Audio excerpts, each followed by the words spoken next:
Hello, friends. I'm Larry with Rides Done Right, and I'm at the Northwest Rodarama show, and I've got Bob Cook with me. Bob, it's nice to meet you. Nice to meet you. You've got a beautiful car. Why don't you tell me about it? Let's give me some specs, the year, and... Okay, it's a 1955 Chevrolet Bel Air two-door hardtop. It's painted '07 Corvette Atomic Orange and a Chrysler Cool Vanilla. A lot of people think it's original colors, but it's similar, but not close. And anyone who's seen that orange on the Corvette knows that. It's a color highly sought after, so that was a good pick. And the only reason we ended up with that color is we had an '07 Corvette Atomic Orange. And we're driving one day, and the sun's out, and it's beautiful, and I'm looking at the hood, and I'm thinking, I had already kind of started this car. We hadn't picked colors or anything, and I'm thinking, you know, this would really be a cool color. You know, and a 55 really should be two-tone to break it up a little bit, so I thought that would be a gorgeous color to put with something. And so we ended up, picked the color, and I just kept on building, and I got this body up in the foothills out of Stockton, and I thought it was in really, really good shape, and some of it was in really good shape, but we had to, when they started getting into the body work, they had to replace 2 quarter panels and 1 door skin. All the rest of the car was really good. And got all of that done, painted, and I ended up using an Art Morrison chassis for it because the motor I decided to put in it was not a Chevrolet. Wait. You didn't go with like a 327 or... No. No? That wasn't going to work for you? Kind of the reason. I've always liked Tri-5 Chevys, but it's like every time you look at one, and I'm not knocking them because they're beautiful cars, they're great motors, but it was either a small block Chevrolet, a big block Chevrolet, and now an LS motor. You never saw anything else. You saw crazy combinations, but nothing different. And kind of what started even before I got the car was I bought a Mopar crate Hemi, 472 cubic inch, 530 horsepower from a Chrysler Plymouth dealership in Madera that was closing up. And I had the motor for about 2 years sitting on an engine stand trying to figure out what I was going to put it in, and decided this might be the right combination. So did some measurements and played around and figured out what I was going to have to do to the firewall, and it wasn't overly extensive, and kind of jumped into it. I ordered an Art Morrison chassis. When that arrived, got everything to fit, redid the oil pan so everything would fit right, and proceeded from there. And when I was done, I mean, I absolutely loved the car. I mean, I got it to the right stance, you know, and I basically did everything. I built the exhaust. I did all of the metal work on the inside, all the metal work under the hood, and only thing I really kind of farmed out was the paint and the upholstery part of it. And once I got it painted and reassembled back on the chassis, and pretty much everything fit back together again the way I wanted it. You know, we kind of decided on upholstery, and I knew kind of the color I wanted. I wanted a darker, kind of a brown color. And when we started looking at the color swatches with the orange paint, some of them really looked kind of bad, and some of them really looked pretty good. Then we came across this one, and I thought, I really like this one. And what was amazing was my wife really liked that one. So that's what we ended up going with. I mean, the safe bet on that color would have been to just slam the black interior in it, because everything else you would think on that color is going to be way too hard to match. Right. And then if you do black, what are you going to get? You're going to get a car that everybody's going to walk up to. They're going to see the paint. Oh, it looks pretty good. And then they're going to just see a black interior and just kind of walk by. Nothing to kind of pull them in. Your interior is not that interior. No. When you see that car, you walk by, you look into it. First, you see a beautiful quality interior. And it's that two-tone cream that kind of that's inlaid in it that pulls you into the interior, and then you look at it good, and that's when you see how great it looks. There's a lot of special features, and what's interesting is fellow that upholstered it's David Stokel, and he originally started out just doing boats, and I conned him into doing his first car. This was back probably 15 years ago, and when he finished the car, I loved it. And so then he did some other people's cars because they saw that. They kind of snowballed a little bit, and then I had him do another car, and he did an outstanding job on that. And he was really good. He was very inventive. I mean, he could look at something and try to get something maybe from the outside of the car to the inside of the car, whether it was some kind of an indentation in the upholstery or a raised portion or something. So everything kind of always flowed together. And he always had a knack for perfect stitching. I mean, everything lines up perfectly when you put it all back together again. So he did a car for me in 03 or 04, I think, and did a beautiful job. And it took him a while, and you tend to start getting, you're trying to get the car finished for something, and you tend to get a little impatient. And so, he did the job, and he did a beautiful job. And then I ended up building a couple of 32 Fords, and they were more traditional style upholstery, so it wasn't really something I thought he was needed for. And so I took him to a company down in LA, and they did a beautiful job. And they could turn a car in roughly maybe 2 weeks, which was pretty phenomenal, for what they were doing. And so he did some 32 Fords for me. And then I got the 55 done. And my wife goes, "You really need to call David." And I said, "Yeah, I think you're right." Because we just didn't want a traditional style interior. And so I called up David, and David goes, "I was just thinking of you." And I said, "Good, because you need to come over and talk." And so he came over, we looked over the car, and he had some ideas.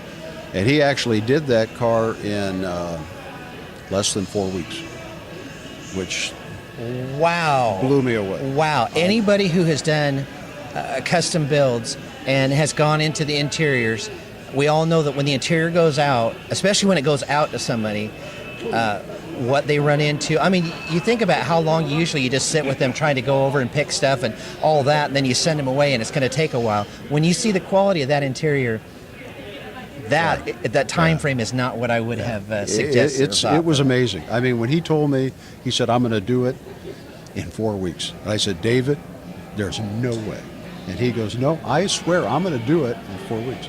And he, almost hit it perfect. That's crazy, especially when you added the little details like the outside strip molding that you were showing me. Yeah, added to the inside. Yeah, and then how he checked down the side. Yeah, he just looks at the door and he says, "It needs something to kind of bring the outside in." And that's what he came up with. And I mean, it's just phenomenal, the stuff he does. Yeah. All of the pockets. I love that. And the hidden stuff, and it's just, he does great work.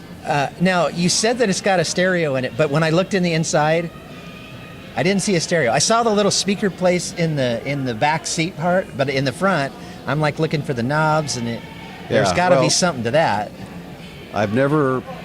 Generally these cars end up being pretty loud. And I mean, that one is actually relatively quiet if its windows are up, because I put a lot of sound deadening in it.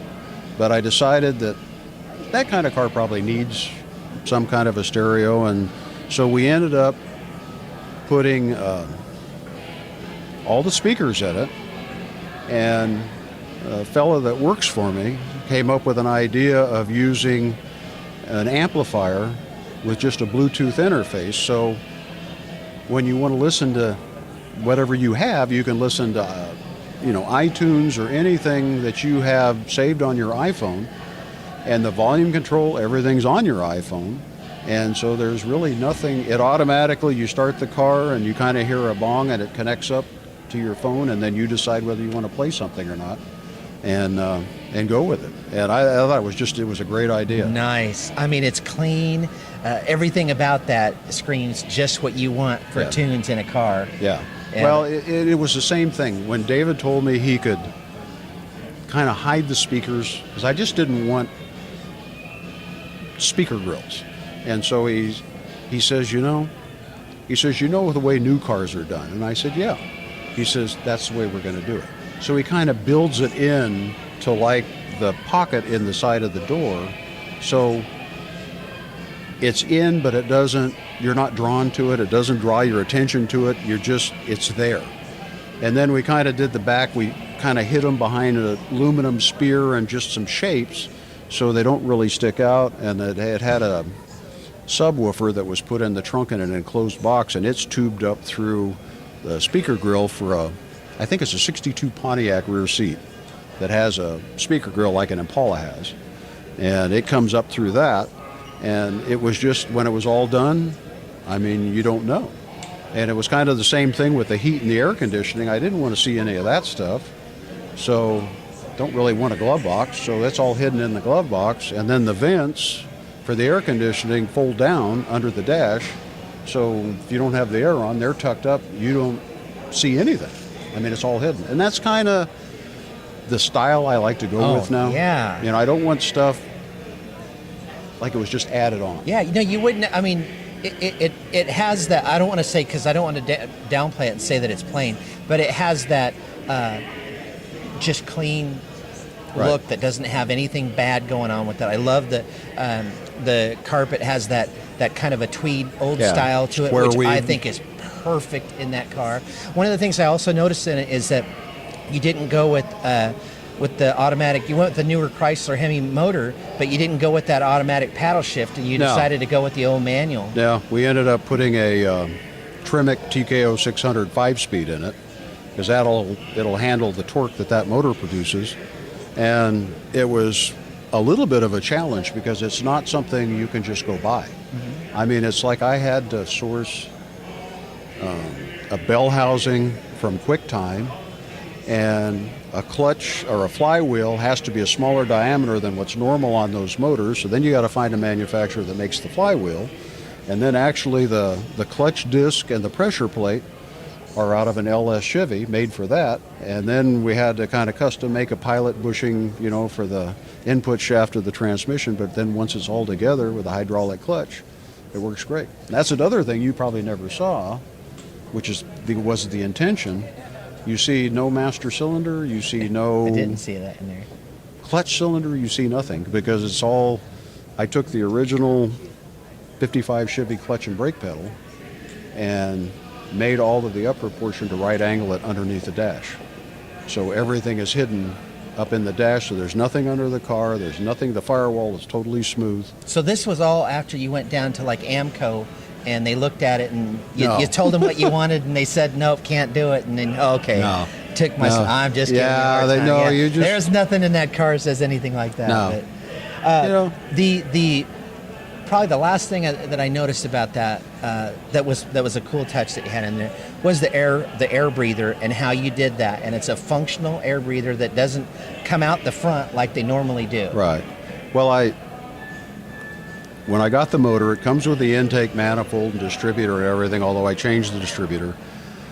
And I really kind of favor carburetors, mainly because they're serviceable really anywhere you go. Fuel-injected motors are really good, they're efficient, but if something happens, it's something you can't fix on the side of the road. So I decided to go with the carburetor, and then I really was thinking, how can I make this look like it doesn't have a carburetor or it's kind of hidden. So I got the idea of making an air box that fits over the carburetor, and I ended up getting a base plate. I had to find a base plate like the old 68, 69 Corvettes with the big block 4 barrels had, that virtually covered the whole carburetor. They dropped it down low enough so you had no hood interference problems. And then I ended up cutting a hole, it's kind of an odd-shaped hole in the firewall, and pull air out of the cowl portion of it that feeds the vents on the inside. So it's sealed off, and it only takes the cool air basically from the outside into the box. Put the cool Hemi on it there, right in the right spot. Well, in case somebody didn't know what that was. Just in case. Your average guy looking in there, maybe may not get it. Maybe thought it was a Chevy Hemi or something. Yeah. crazy. And it was funny is we were talking about, you know, putting an odd motor in a Chevrolet, and it's so common with Ford. You know, every Ford virtually has a Chevrolet motor in it, some kind. And some Mopars have Mopar motors, and some Mopars have Chevy motors. But we were at a car show up at Shaver Lake in California, and it won Best of Show. It was like wasn't the first time it went out, but it's been out quite a few times.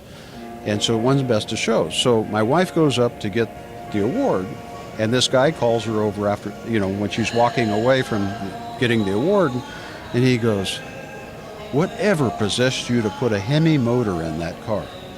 And she was pretty smart. She came back to the guy and she said, "You know what? Next time my husband builds a car, I'm going to have him call and ask you what he should put in it." And the guy just shut up and didn't say another word. Nice. So that was the only one and only time anybody ever really questioned, you know, what that was. Yeah, I mean, car guys that just love cars, first you say Hemi. I mean, if you really love cars, you like that motor anyway. And you took and put it, when you're doing a 50s style car, I think you chose the right car for it. Yeah. I think it turned out great. Thanks for doing the show, Bob. We really appreciate it. Thank you. You guys, will see you next time. Bye-bye.